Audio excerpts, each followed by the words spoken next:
adanya perjanjian antara Prabu Siliwangi dengan hewan-hewan buas yang ada di sana. Karena sosok Prabu Siliwangi itu nggak bisa terlepas dari orang-orang Banten. Di beberapa pesantren, termasuk saya juga yang kebetulan lahir di pesantren juga, masih banyak orang yang ngelakuin kayak wirid-wirid tertentu, doa-doa tertentu.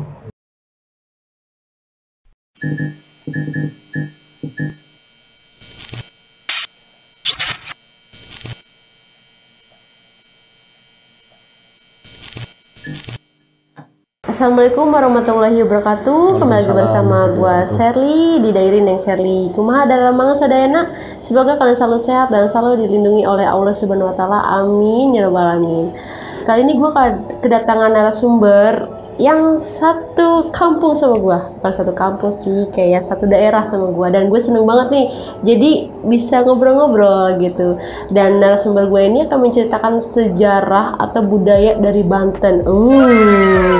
Penasaran kan? Karena kan yang kita tahu itu sejarah Banten itu sangat luar biasa. Dan mungkin bagi kalian yang belum tahu, langsung aja dengerin cerita dari narasumber gue ini. Kita langsung aja perkenalan dengan narasumbernya. Assalamualaikum. Waalaikumsalam. Aduh, dengan abang siapa nih? Duduk. Teh. Manggilnya teteh atau apa ya? Terserah dah. Mau Teteh aja lah ya. mau Neng, mau siapa aja terserah. Jadi manggil teteh aja. Neng itu terlalu apa ya? Terlalu muda banget. Padahal udah punya buntut kan? Iya. Jadi teteh aja. Teteh aja. Lebih enak teteh sebenarnya. Nah, kita satu server kan, sama-sama dari Banten kan? iya. Kakek saya dari Banten. Oh, oke. Berarti memang asli Banten nih? Enggak, kebetulan lahir aja di sana. Oh, jadi numpang beranak terus gedenya di sini. Oh, waduh. Tetap aja. Tetap aja yang namanya brojolnya di Banten tetap asli Banten gitu. Asli Banten. Ibu asli Banten, terus juga kalau dari silsilah sanad keluarga itu bapak ada keterikatan juga dengan Banten. Gitu. Jadi memang ibu sama bapak memang ada terikatan dengan Banten. Ada. Oh gitu. Wah, berarti memang masih Sunda keneh lah pokoknya. Iya, Sunda keneh. Jadi kalau misalkan udah nyari Sunda tuh kayak pengen terus-terusan bahasa Sunda gitu. Cuma kita masih belum bisa translate untuk Indonesianya gitu. Takutnya link lu. Jangan. Lidah kita udah lidah Betawi masalahnya. Tapi masih bisa dong bahasa Sunda. Kalau dengar orang ngomong Sunda kita ngerti, tapi kalau buat ngebalikin tuh yang agak susah sih. Karena ada beberapa dialek aksen atau pembahasan yang takutnya kita salah tafsir gitu, salah nyebut. Kayak misalkan kalau di Banten itu kan lebih identik dengan Jawa kasar, Sunda kasar kan. Terus ada beberapa wilayah juga yang ngadopsi bahasa-bahasa serapan Kejawa-Kejawaan. Kayak di Serang tuh Jawa, kayak gitu-gitu. Oh, memang sudah tahu banget nih sejarah soal Banten. Pokoknya mengkonon lah. Aduh, semakin penasaran nih. Ada juga kan sisi horornya. Aduh, kalian pokoknya harus pantengin aja terus di Diary Neng Sherly. Abang sebelah gue ini bener-bener sangat tahu nih sejarah tentang Banten. Oke, Bang, juga lah. Mungkin ada yang mau dipromosiin atau IG atau YouTube, katanya seorang YouTuber juga. Enggak, kita kebetulan juga ada salah satu perkumpulan namanya Harmoni Muslim Nusantara. Kita lebih kepada explore soal budaya, terus tentang keharmonisan antar agama gitu-gitu sih. Channelnya di @muslimnusantara kalau di IG. Kalau YouTube-nya Muslim Nusantara juga sama. Baik, langsung aja kepoin YouTube-nya Muslim Nusantara. Terima kasih. Oke, Bang, boleh tahu nggak sih? Boleh sambil ngerokok? Boleh, silakan. Mau ngopi, ngerokok, boleh makan juga boleh sini. Asal jangan numpang mandi doang. Jadi mau mengungkap soal sejarah Banten ya. Yang kita tahu kan Banten itu terkenal, mungkin sebagian orang mengenal Banten itu sebagai kayak ilmu black magic-nya ya. Iya, sejarah Banten sebenarnya nggak banyak juga. Cuman kita mau ngeliat dari perspektif yang mananya dulu nih. Dari cerita tentang kebudayaan yang melekat sampai hari ini dalam kulturnya kah, atau cerita dari kerajaan antar kerajaan kah, itu banyak juga sih Teh. Banten tuh unik lah, dia punya sisi unik tersendiri di antara banyak provinsi yang ada di Indonesia, khususnya sih di Pulau Jawa. Ya, untuk teman-teman yang belum subscribe, tolong di subscribe, di like, di komen, dan di share. Jangan lupa juga untuk menyalakan loncengnya agar kalian tuh nggak ketinggalan sama video-video selanjutnya. Dan jangan lupa untuk subscribe channel abang ini, apa tadi bang? Muslim Nusantara. Iya. Dan teman-teman yang mau jadi narasumber boleh langsung DM IG gue atau IG Dairy Neng Sherly. Oke, kita lanjut aja cerita dari narasumber kita.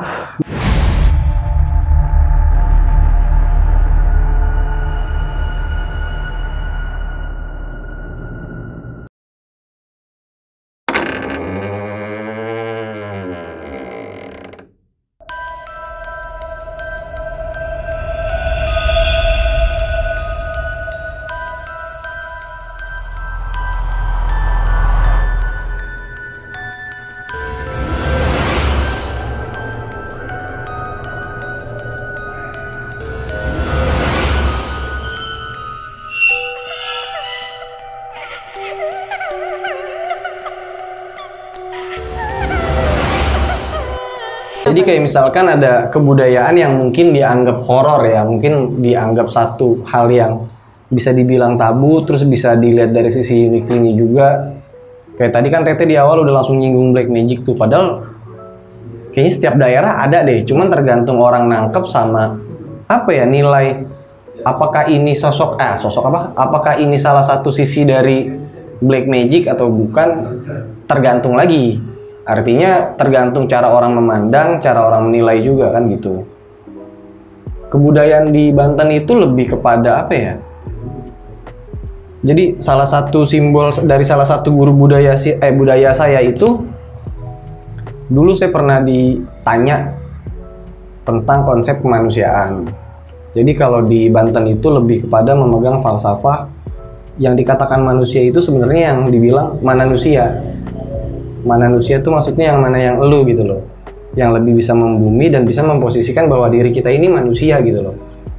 Kita ini hanya makhluk sosial, bukan jadi seorang kayak hakim yang mengkultus, wah ini sesat, ini kafir dan segala macam. Kita nggak ke arah situ sebenarnya, dan esensi ilmu-ilmu Banten pun ngarahnya ke situ teh. Jadi kalau dibilang ada banyak sisi gelap, kayaknya nggak juga deh, ini harus dilurusin juga. Jadi memang setiap daerah memang mempunyai ilmu-ilmu yang mungkin iya. Ntar gue diras orang lagi disalahin. Jadi tergantung dari mindset masing-masing ya, betul. Bang ya. Dan di Banten sendiri pun dari tokoh-tokoh sepuh yang udah pernah saya jumpai juga, mereka tuh sepakat punya kesimpulan sederhana. Ketika kalian nggak percaya akan hal tadi, insya Allah nggak akan kenal. Oh iya Bang, kita mengenal Banten itu dengan ilmu kekebalan, ya kan? Pasti itu semua orang itu berpikir simbolnya badak lagi ya. Bener. Jadi setiap orang tuh ketemu orang Banten nih, Bang orang mana orang Banten? Wah ini pasti kebal nih, ilmu kebal nih, gitu kan? Apa kalau kata bocil-bocil sekarang apa? Tekbal. Iya sebenarnya memang seperti itukah di Banten itu? Kalau saya sih nangkapnya dari perspektif kebudayaan gini ya, maksudnya karena di sana masih kental soal ruang lingkup keagamaannya itu masih berdampingan banget dengan dengan lingkungan sosialnya itu. Kayak misalkan termasuk saya pribadi ketika lahir itu pasti langsung dirajah-rajah gitu. Kalau dirajah mungkin netizen juga, teman-teman DNS tahu lah, udah paham lah, karena kan channelnya juga udah ngebahas yang lebih-lebih dari itu kan. Kayak misalkan tiap anak lagi tuh pasti dirajah, terus ada beberapa ritual-ritual keagamaan khusus, mungkin juga ada dari serapan kebudayaan yang memang masih berlangsung sampai saat ini. Karena kebanyakan orang tua di Banten itu lebih, gimana ngomongnya, cara berpikirnya itu anak gua laki-laki dan kemungkinan besar itu bakal ngerantau gitu loh. Dan sebenarnya nggak hanya budaya Banten kok yang kayak gitu. Kayak di Betawi, di banyak daerah lain juga pasti kan yang namanya ritual untuk doa keselamatan tuh pasti ada gitu. Cuman memang di Banten agak lebih kompleks aja, lebih banyak ritualnya gitu sih. Jadi memang mungkin yang kita tangkap itu sebenarnya setiap daerah itu punya ya untuk tradisi-tradisi yang anak kecil harus diraja. Mungkin cara-caranya aja yang berbeda mungkin ya. Iya, karena memang basically kita dari sejarah masa lampau juga lebih ke arah keyakinan ya. Jadi hal kayak gitu tuh kayaknya masih banyak gitu.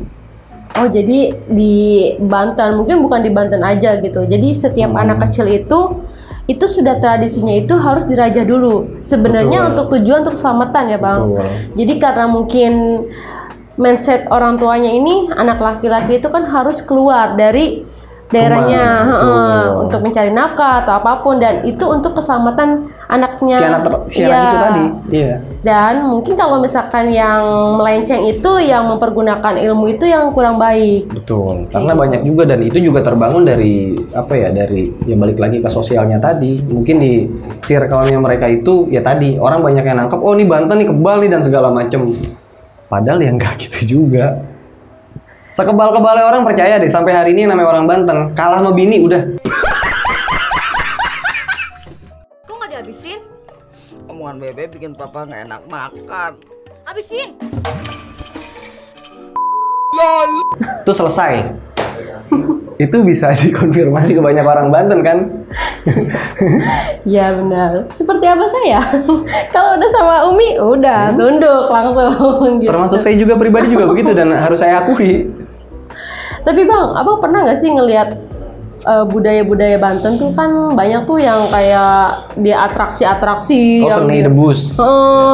itu dia memang ada sosok yang merasuki atau memang dia memang mempunyai ilmu seperti itu gitu?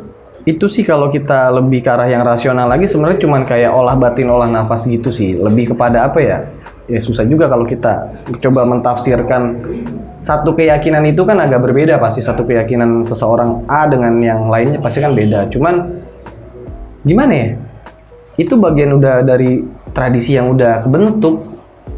Jadi kalau dibilang debus itu tanda kutip untuk yang hal kayak tadi, nggak semua dan nggak melulu gitu.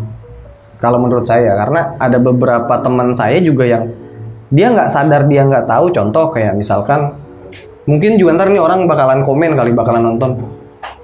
Percaya nggak? Dia pernah nggak sadar itu lagi naik motor tidur dan motornya hancur. Dia tabrakan beneran ini. Ntar hasil video ini ntar coba saya share ke dia biar dia ngeliat sendiri, mungkin dia ketawa atau gimana. Karena memang itu terjadi. Dan dia nggak sadar. Tapi orangnya nggak kenapa-napa? Nggak sadar, nggak kenapa-napa. Motornya hancur. Hancur. Dan di Banten tuh yang kayak gitu tuh mungkin, nih bisa dikonfirmasi juga nanti dari teman-teman DNS yang mungkin keluarganya di Banten atau memang dari kecil udah di sana, mungkin sering dengar lah ya, maksudnya kayak orang tabrakan, terus juga karena dari orang-orang sana juga unik. Zaman tahun 2001 sampai 2010 ke bawah lah pokoknya. Itu orang sana tuh, gue nggak tahu karena ini orang mau ngetes ilmu atau gimana, nggak ngerti lah. Yang namanya motor tuh nggak punya headlamp. Lampu motor nggak ada, pasti dicopot. Gue nggak ngerti tuh kenapa.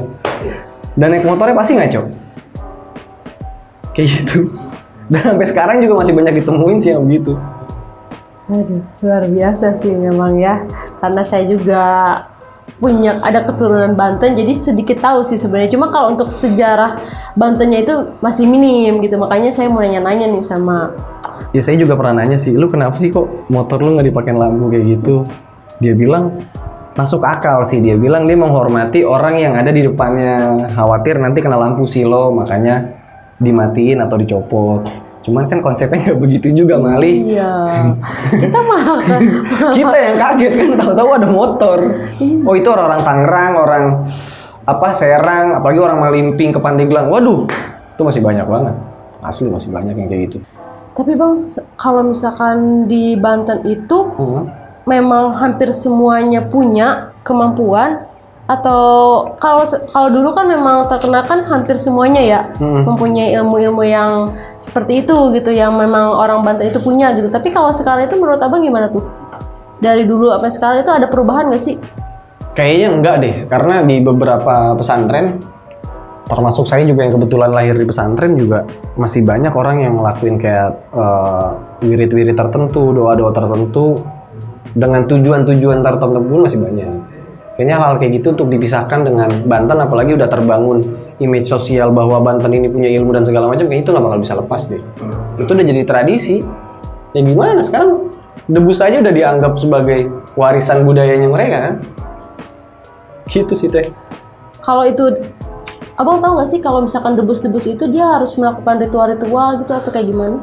Ada beberapa yang memang melakukan itu, dan ada beberapa kayak misalkan kalau bicara ritual, misalkan kayak ada pantangan-pantangan gitu ya, dan itu masih memang mereka jaga gitu. Tapi saya cuman mengutip omongan dari ayah saya yang punya pandangan berbeda tentang ilmu itu. Jadi ayah saya itu pernah bilang ke saya begini, kalau lu punya ilmu kebal api neraka, baru gue salut sama lu.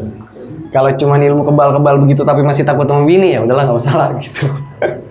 Lebih ke arah ke situ jadinya. Iya bener-bener.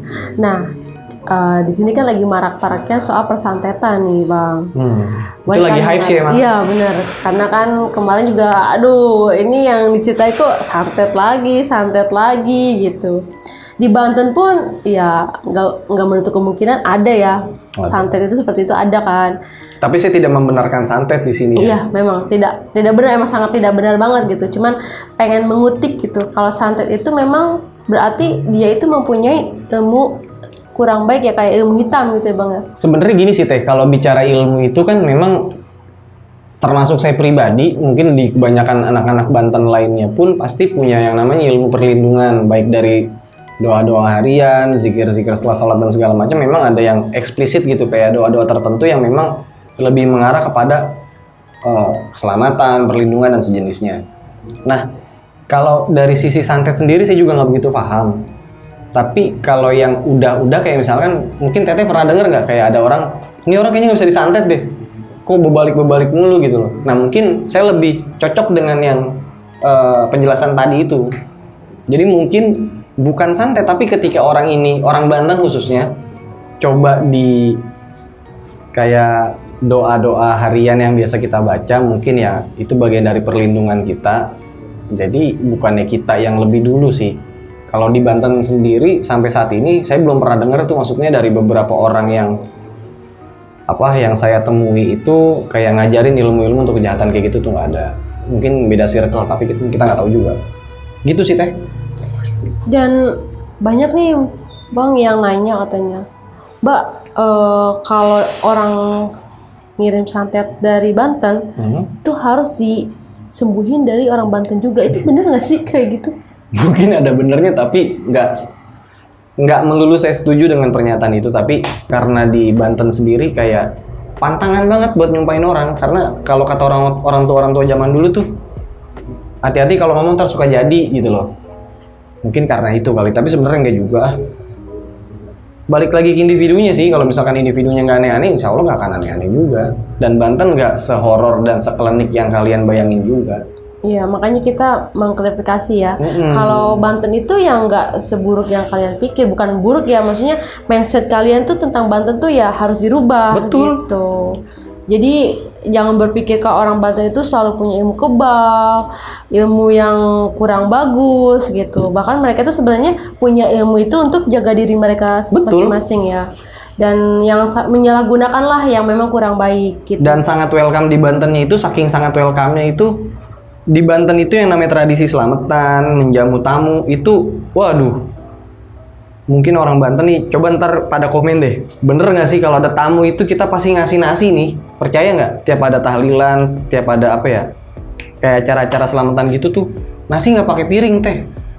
Kalau di Jakarta di beberapa wilayah kan kayak nasi box, terus ditaruh di besek gitu kan. Di sana tuh sebaskom, percaya nggak? Beneran sebaskom. Malah kadang-kadang kayak ada yang ngasih padi, ngasih beras, ngasih sekarung. Gitu-gitu di sana tuh. Keunikan Banten ya Bang ya? Keunikan Banten tuh bener dah kalau di Banten tuh. Bahkan ada salah satu tempat, satu wilayah namanya Sangyang Sirah. Nah, di Sangyang Sirah ini itu gimana ngomongnya, itu daerah yang paling unik sih menurut saya, karena mulai dari ini bisa dikonfirmasi juga, mungkin bisa dicek ke beberapa sumber lain, mulai dari letusan Gunung Krakatau, zaman kolonial sampai zaman peralihan setelah kemerdekaan, wilayah itu nggak pernah ada catatan sejarah bahwa pernah terjadi pertumpahan darah, pembunuhan, kekerasan, nggak ada. Itu tuh bener-bener wilayah steril. Dan konon katanya tempat itu tuh jadi banyak tempat rujukan atau tempat laku tirakat dari raja-raja yang ada di Nusantara. Jadi bukan cuma Raja Banten, bukan dari sekitaran Pajajaran atau Raja Sunda lah, tapi dari kayak Prabu, ada beberapa catatan ada kayak Prabu Erlangga, terus ada Prabu Tajimalela dan beberapa raja-raja populer yang ada di Jawa itu pernah ngelakuin tirakat di sana. Berarti perkumpulan ya untuk perkumpulan. Bisa dibilang begitu. Waduh. Makanya di salah satu Banten, di salah satu tempat atau apa sih itu maksudnya? Nggak tahu kota, nggak tahu apalah. Ada nama daerah namanya Balaraja. Balaraja itu sebenarnya bahasa serapan dari Balai Raja, tempat kumpulnya raja-raja. Berarti memang dibilang suci ya tempat itu. Pada dasarnya semua tempat suci kan, tergantung orangnya aja yang pada agak beres. Mungkin karena orang-orang yang hatinya bersih, yang benar-benar gue nggak tahu nih harus ngomong apa. Makanya bingung sih tadi kalau tetehnya nanya tiba-tiba, oh itu black magic dan segala macam, itu perspektif yang udah kebangun begitu banget ya. Iya, karena kita kan taunya kalau misalkan orang-orang lain tuh selalu tanya kan, selalu berpikirnya tuh Banten itu black magic. Gitu. Udah black magic, kebal ya Allah. Iya, jadi makanya KTP gue lahir di Serang lu. Makanya kita meluruskan kalau di Banten itu nggak seperti yang mereka pikirkan. Betul, nggak kayak gitu kok. Itu banyak nilai-nilai tradisi leluhur kita yang, wih, keren banget. Kayak misalkan di Banten itu sampai hari ini masih diajarin, lu satu kampung itu harus saling kenal. Fungsinya adalah ketika nanti kita merantau atau kita lagi keluar daerah tuh, kita ketemu orang sekampung kita jadi gampang. Satu, terus ngebangun lingkungan sama untuk sosialisasi dengan orang baru jadi gampang. Itu tuh salah satu tradisi yang diajarin di sana. Iya, jadi kalian tuh jangan terlalu, ya sebagian orang ya, bukan keseluruhan, tapi sebagian orang tuh nggak boleh berpikiran ke arah situ terus gitu. Betul. Ke arah yang selalu negatif gitu. Makanya abang ini mengklarifikasi kalau Banten itu sepertinya indah, apalagi pantai-pantainya ya bang. Ramah-ramah. Makanya bule-bule tua itu pasti rata-rata pada apa? Lebih seneng tuh kayak di pantai-pantai sana, kayak misalkan di Carita, di Anyer. Itu banyak tuh bule-bule tua yang pengen hidup tenang, yang pengen nikmatin hidup di sana. Nggak melulu harus ke Bali. Di Bali ya paling ABG gitu-gitu kan. Nah, kalau seandainya nih bang, ini kan tadi kan masalah ilmu udah nih, kita udah bahas. Budaya udah. Budaya ada, persantetan juga udah gitu kan. Aku tuh penasaran sama yang orang-orang Baduy itu. Orang Baduy kan di sana terkenalnya untuk menjual madu. Dan mereka itu selalu nggak pakai sendal gitu, ya kan? Baduy itu salah satu kelompok yang sampai hari ini sangat menjunjung nilai-nilai leluhur mereka. Kayak di Baduy itu tuh apa ya, yang satu hal yang unik yang mungkin bisa dikonfirmasi ke banyak pihak. Sampai hari ini tuh nilai keyakinan mereka, keyakinan untuk menjaga kelestarian alam mereka tuh mereka pegang kuat-kuat. Di sana tuh nggak ada yang ceritanya ngerusak-rusak alam, nebang-nebang pohon sembarangan, tuh nggak ada. Banyak nilai positif yang kita bisa ambil dari orang-orang Baduy. Orang Baduy sopan-sopan dan nggak sehoror yang kalian bayangin. Bahkan ada beberapa nih orang mungkin nggak banyak tahu ya. Percaya nggak? Sampai hari ini salah satu etnis kelompok tua gitu maksudnya yang ada di Indonesia yang sangat sangat menjunjung tinggi dan nggak pernah memberontak pada pemerintahan itu Baduy. Sampai hari ini di Baduy sendiri itu masih sangat menjunjung tinggi nilai pemimpinnya mereka. Baik presiden maupun gubernur tuh mereka sangat hormat. Dan mereka tuh punya bisa ngejalin hubungan yang bagus sampai hari ini. Kayak misalkan kalau kita tanya nih sama orang Baduy, siapa presiden lu? Sampai hari ini pasti mereka bilang presiden gue cuma Soekarno. Karena cuma Soekarno yang paling lama dan punya hubungan yang sangat romantis dengan Baduy.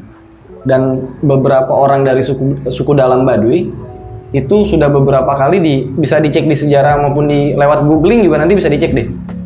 Pernah diundang ke Istana Negara. Dan Soekarno tuh Presiden Soekarno ini punya chemistry khusus gitu dengan orang-orang Baduy. Jadi kalau ditanya presiden lu siapa? Soekarno. Lah terus Jokowi gimana atau presiden-presiden sebelumnya? Itu cuma pengganti Soekarno. Presiden tetap Soekarno. Unik bener. Asli coba dites ditanya deh. Dan dia lebih ke mandiri ya. Mandiri banget. Pernah masuk. Ini nggak teh kan Teteh dari Banten juga. Pernah masuk ke suku dalamnya Baduy bener-bener kedalamannya nggak? Pernah, tapi nggak nyampe dalam banget. Waktu itu sama kakek sama abah itu diajak ke salah satu Baduy luar atau Baduy dalam? Baduy dalam, karena abah punya temen lah gitu, kayak kerabat Baduy dalam, tapi kita nggak boleh masuk. Nggak tahu udah kenapa. Cuman Berarti abah hoki aja. Gue pernah masuk ke dalam. Jadi kan orang taunya cuma sampai rumah 40 kan? Iya. Yang 40 rumah khusus itu. Bener. Di dalam itu dia punya kayak struktur organisasi sendiri. Jadi kalau kita udah masuk ke, ini yang pernah masuk ke Baduy dalam pasti sepakat lah mungkin mudah-mudahan.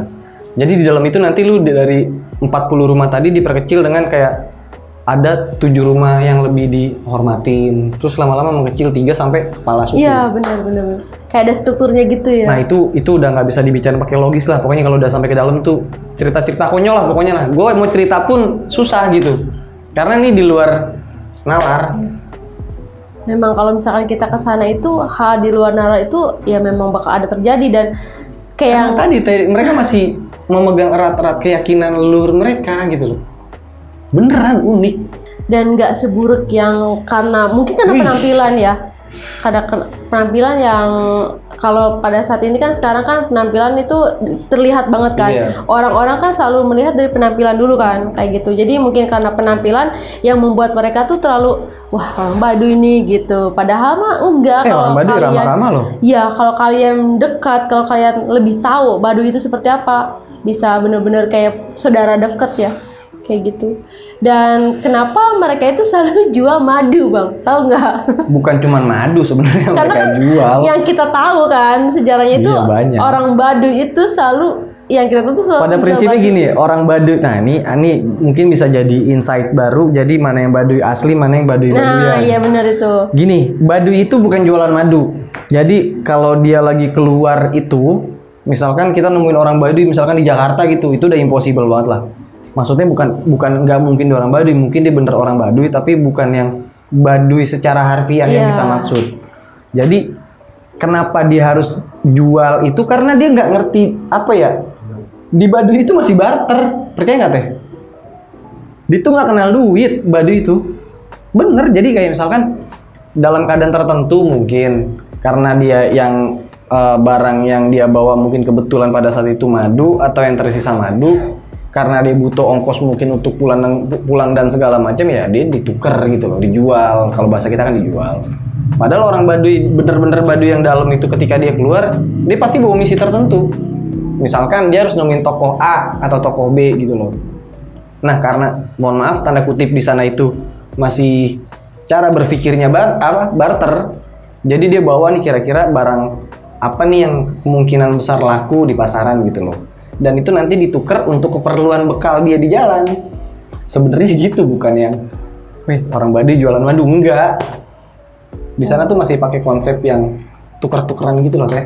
Jadi kayak barter ya, barter Iya. untuk makanan. Iya kan Betawi jadi ke bawah.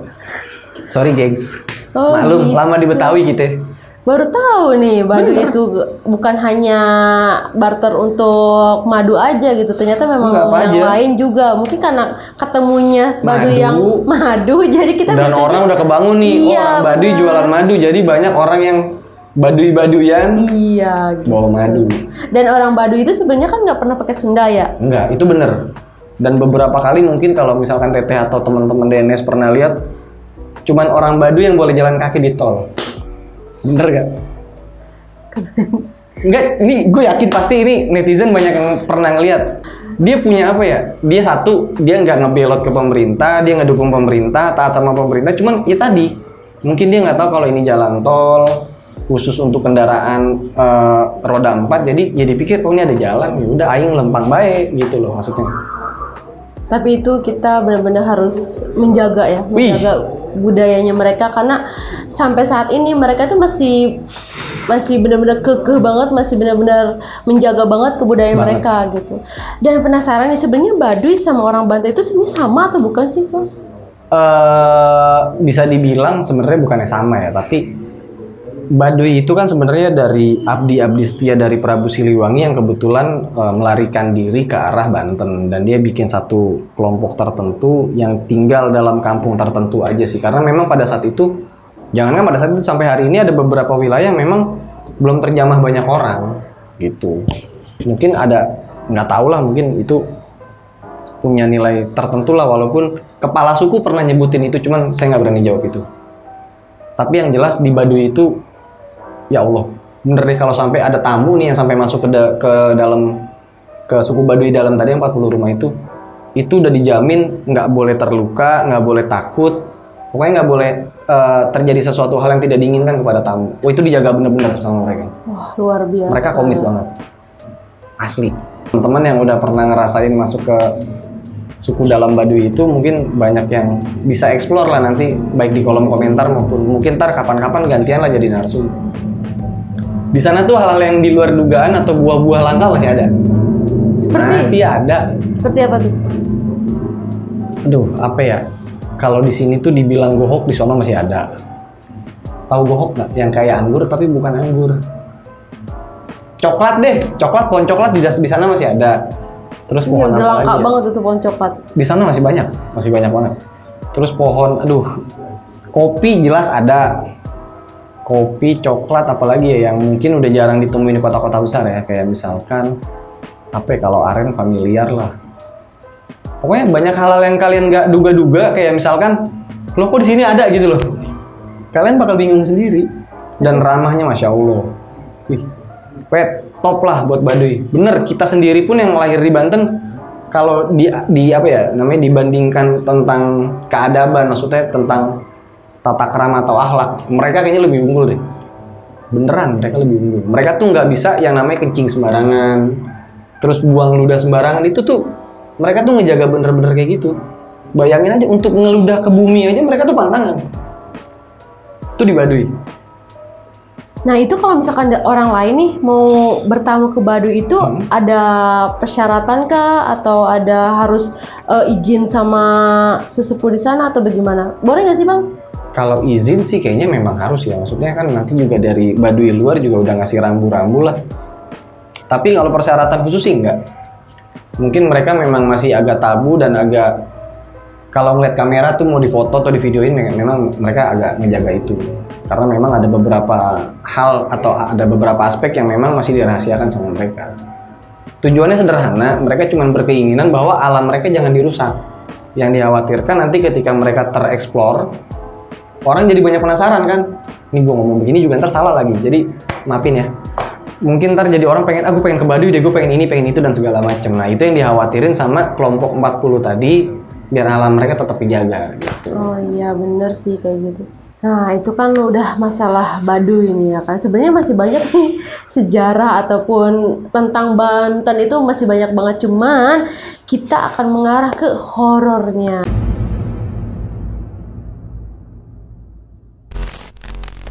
Aduh. Semoga horor beneran yang gak lucu. Karena buat orang Banten tuh horor-horor kayak gitu tuh jadi buat lucu-lucuan, percaya gak? Ya kadang mungkin udah terbiasa, apa gimana? Gimana ya? Kayak yang tadi Teteh bilang kayak santet-santetan.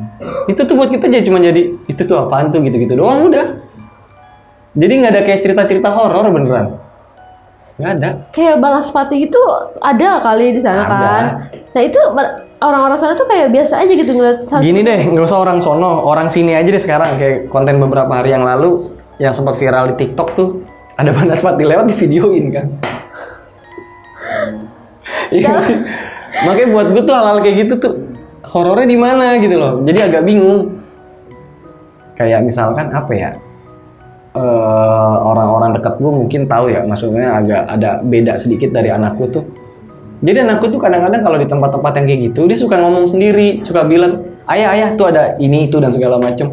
Dan dia ketawa-tawa.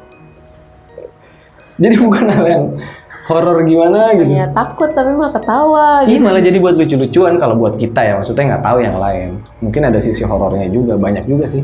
Tapi abangnya pernah misalkan bertemu sama sosok-sosok yang menyeramkan atau diganggu atau kayak gimana gitu? Kalau itu ya pasti pernah lah, Mang. Dari sebagian besar orang Banten juga mungkin banyak yang ngalamin itu, tapi ya nggak tahu, maksudnya gue pernah pulang itu dari, gue lagi main lah pokoknya, itu jam 1:30 pagi. Nah ini juga gue bareng sama temen gue dan bisa dikonfirmasi nanti ke beberapa teman-teman gue ini. Jadi kita kan dari kecil itu didikte atau dicocokin sama cekokin sama tontonan-tontonan yang tanda kutip misalkan gak usah jauh-jauh pocong deh. Pocong kan katanya lompatnya gitu-gitu dan segala macem. Tapi yang gue lihat pada saat itu sama temen-temen gue dan jadi buat tontonan kok pocong begitu ya gitu loh, ngerti ya? Itu tuh pocong gede banget teh, asli gede dan dia tuh beloknya nggak, gue gimana yang praktekin ya? Jadi kalau misalkan badan kita ke kiri, jadi dia secara otomatis ngikutin juga begini. Dan itu gue nyaksiin sendiri. Dia lompat itu dari sawah ke sawah, ngerti ya? Tapi nggak kayak lompat, jadi kayak video yang di delay, tak tak tak gitu loh. Kayak gitu-gitu. Jadi kan kalau yang setahu kita kan kalau pocong itu lompat-lompat begini kan. Iya, tapi hal yang mungkin menurut netizen itu horor, cuman buat gue sih jadi kayak pengetahuan baru aja. Pocong tuh begini gitu loh. Dan nggak ada takut itu, nggak ada takut-takutnya. Bukannya takut, gimana ya? Karena apa ya? Nah, ini salah satu insight baru juga mungkin. Jadi ada beberapa ilmu-ilmu tua, kayak pahaman-pahaman tua di Banten tuh yang paham isyarat. Contoh kayak misalkan kalau nanti ada hal kayak gini pasti ntar ada yang meninggal dan segala macam, itu masih dipegang dan itu memang banyak kejadian. Jadi kita lebih diajarin kepada lu nanti kalau mau meninggal tuh harus persiapin bekalnya ini gitu loh, biar nanti lu matinya nggak begitu. Padahal kan itu dua hal yang berbeda. Satu, yang kedua juga dari tingkat jenis makhluk astral itu kan punya klasifikasi, punya kriteria yang berbeda-beda, nggak semuanya sama. Gitu sih teh. Jadi kalau horor juga bingung, horor gimana? Ya mungkin kalau di Banten kan karena mereka juga dari kecil udah didoktrin sama orang tua. Iya, orang tua mereka dengan ilmu-ilmu ya untuk keselamatan gitu. Jadi mungkin udah terbiasa kali ya dengan hal-hal. Orang Banten tuh lebih takut kepada pantangan, bukan takut tanda kutip pada hal-hal yang klinik-klinik begitu. Makanya orang Banten tuh rada-rada aneh. Maksudnya aneh di sini tuh lucu-lucu gitu. Jadi kayak hal kayak gitu tuh malah jadiin konten sekarang ini. Iya sih. Iya Hantu-hantu sekarang lagi dicari-cari malah. Makanya orang juga lebih banyak yang kayak Dene sendiri kan lebih tertarik pada konten-konten horor kan. Jadi harga diri hantu tuh udah nggak ada, udah nggak ada nilainya lah. Nah, ada yang nanya nih, Bang, katanya kalau kita ngelihat hantu itu apa? Bener nggak sih? Jujur ya, sejujur-jujurnya dalam pribadi gue ngarepin. Kenapa? Karena gue setiap ketemu setan pasti gue hoki. Oh, Demi Allah gue hoki, ya? gue malah hoki. Nggak tahu kalau yang lain. Sampai ada beberapa orang juga yang punya kecocokan sama, kayak misalkan waktu gue lagi ngobrol sama teman-teman gue yang dari luar daerah Banten, kayak misalkan dari Jogja itu kan masih pegang tradisinya banget kan. Terus juga dari daerah Banyuwangi, ujung Jawa Timur, dari Tuban, dari beberapa wilayah-wilayah lain yang bilang sama, lu kalau ketemu gitu tuh malah jadi hoki. Bener, gue bilang. Gue sepakat sama itu. Asli hoki beneran. Tapi nggak tahu yang lain ya. Dan sebenarnya kalau kita melihat sosok itu tuh kita harus seperti apa sih? Apa kita harus Ya nggak perlu lari kah, takut. atau kayak Nah justru terbalik. Gue malah didoktrin dari kecil itu dari beberapa orang-orang yang gue anggap sebagai guru. Mereka yang apes teh. Mereka yang apes karena mereka pun nggak mau dilihat sama kita gitu loh. Dan percaya deh, kalau kita ketemu yang begitu, kita makin deketin atau kita yang berani, dia yang lari, bener gak? belum pernah sih. Enggak, pasti dia yang lari karena dia yang takut. Jadi ada vibra yang berbeda antar manusia dengan makhluk di luar manusia. Nggak usah jauh-jauh, kayak misalkan kita ketemu ular.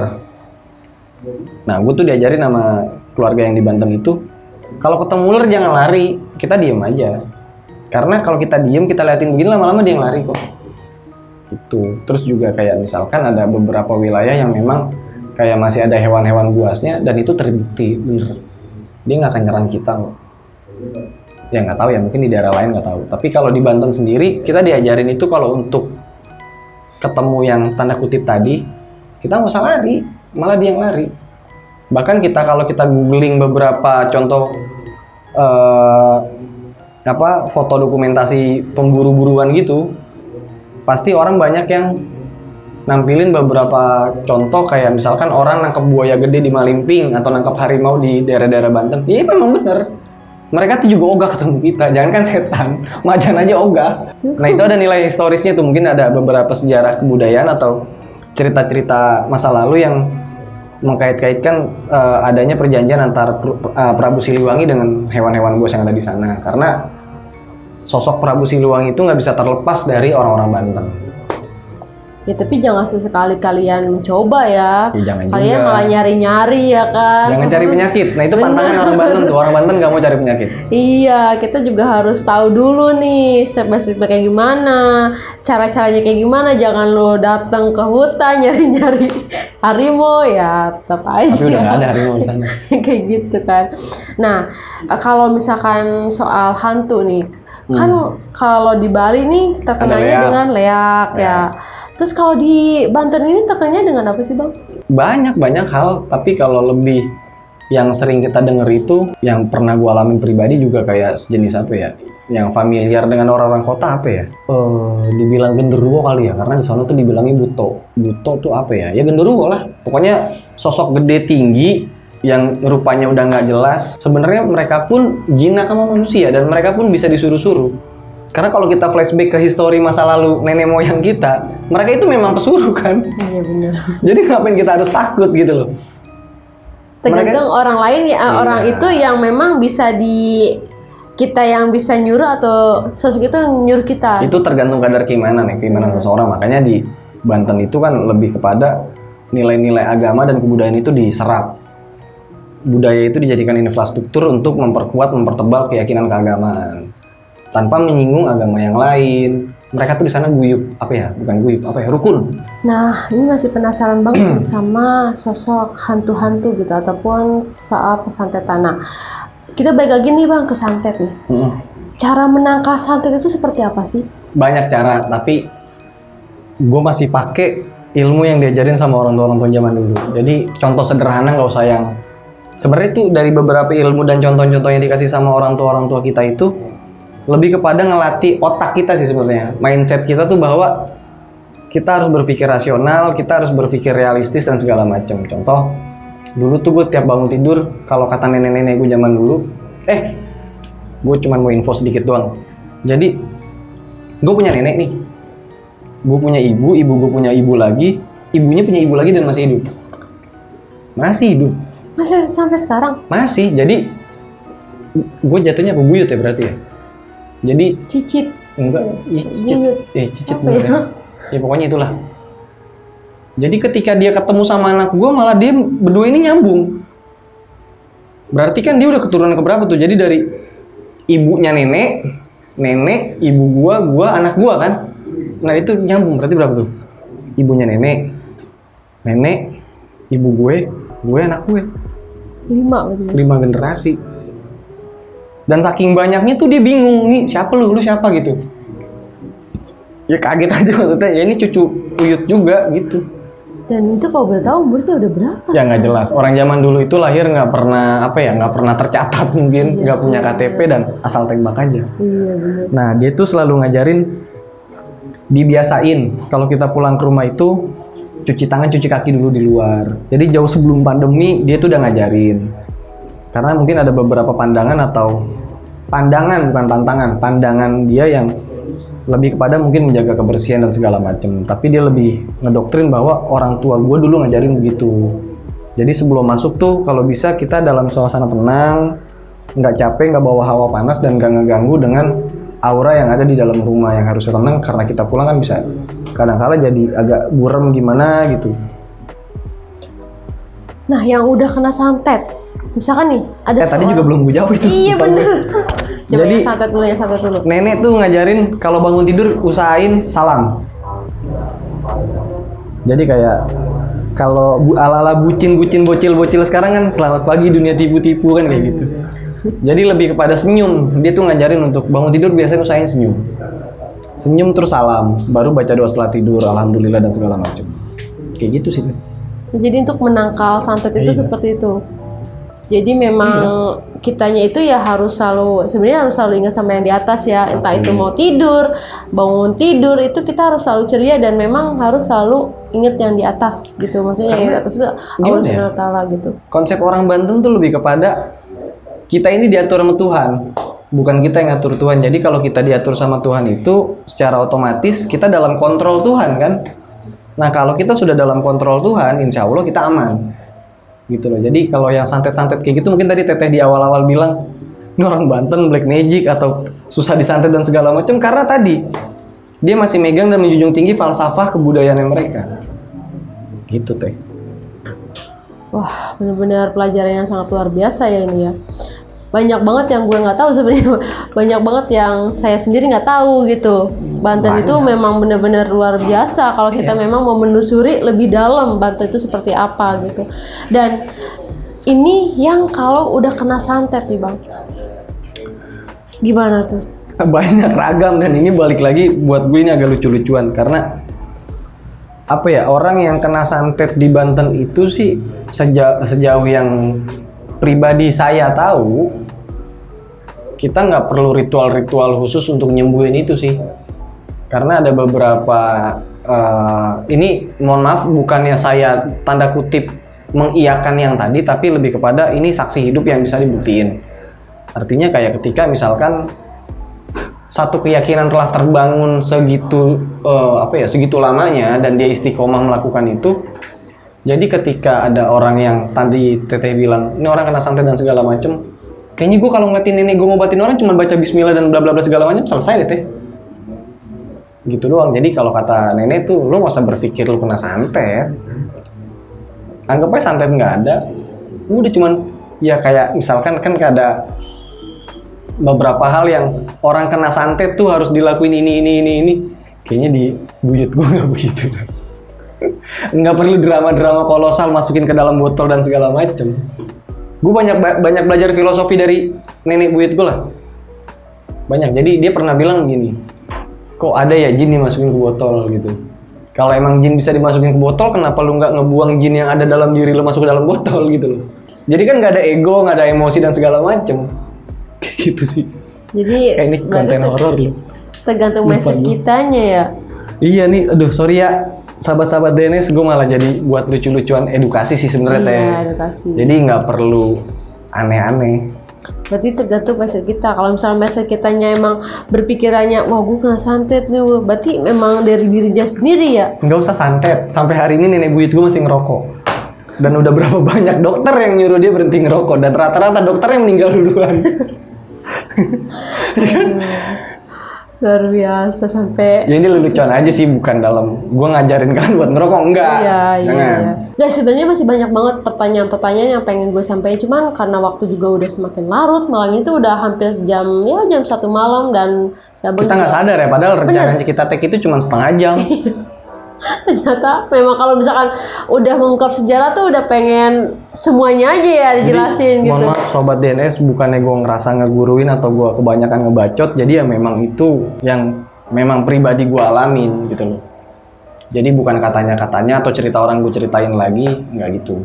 Iya, jadi kalian itu ambil dari segi positifnya dan buang segi negatifnya. Jadi kita harus mengetahui nih sejarah Banten itu seperti apa gitu, biar mindset kalian tuh nggak selalu negatif gitu. Kalau misalkan Banten itu sebenarnya sangat indah dan luar biasa, bahkan kalian itu harus benar-benar tahu nih sejarah Banten itu seperti apa gitu. Dan memang gue tuh masih banyak banget pertanyaan, cuma nanti mungkin di next, atau mungkin kalian yang masih pengen kepo bisa langsung DM ataupun komen di komentar gue. Oke, yang pengen lanjut silahkan langsung aja komentar, karena abang sebelah gue ini bener-bener sangat luar biasa untuk sejarahnya. Biasa di luar. Nanti kapan-kapan gue ajak istri gue deh, yang kebetulan beberapa kali mungkin kalau versi dia lebih horor kali ya. Aduh, mantap nih, boleh lah langsung main. Nanti biar istri gue deh yang jelasin nih cerita-cerita kisah-kisah horor menurut versi dia, karena dia sering nemuin yang gitu-gitu. Idih, seru banget. Insya Allah nih kita undang istrinya Bang Dodo, semoga berkenan untuk cerita di Diary Neng Sherly. Oke Bang Dodo, sebelum kita tutup, bolehlah pesan-pesannya untuk Diary Neng Sherly. Apa ya, kita ngambil salah satu bukti nyata yang paling terbaru saat ini adalah bahwa Korea Selatan yang suka nonton drakor itu banyak belajar lah dari Korea, bahwa bangsa yang besar itu adalah bangsa yang menghargai sejarahnya, bangsa yang bisa menghargai cerita-cerita leluhur, bisa mengambil teladan dari para leluhur yang dipertahankan dan dilestarikan sampai saat ini. Kita juga bangsa besar, kita punya budaya yang banyak, budaya yang arif, dan itu wajib kita lestarikan. Betul itu, agar kita tuh bisa lebih terkenal ya. Betul. Di negara-negara lain gitu. Kalau kita berani ekspor, sebenarnya kita juga nggak kalah kok. Jadi jangan sampai nanti ketika ada bangsa lain atau negara tetangga ngeklaim budaya kita marah. Ya kita yang salah, orang kita nggak explore kok. Kita juga nggak berani kampanye tentang budaya kita, ya gimana? Dan juga kita harus menjaga nih kebudayaan Indonesia. Oke teman-teman, segitu aja cerita dari Bang Dodo. Semoga bermanfaat bagi kita semuanya. Dan mohon maaf jika ada kesalahan kata dari gua ataupun dari Bang Dodo. Maafin ya. Iya, kita Salam semuanya budaya. belajar ya Bang Dodo.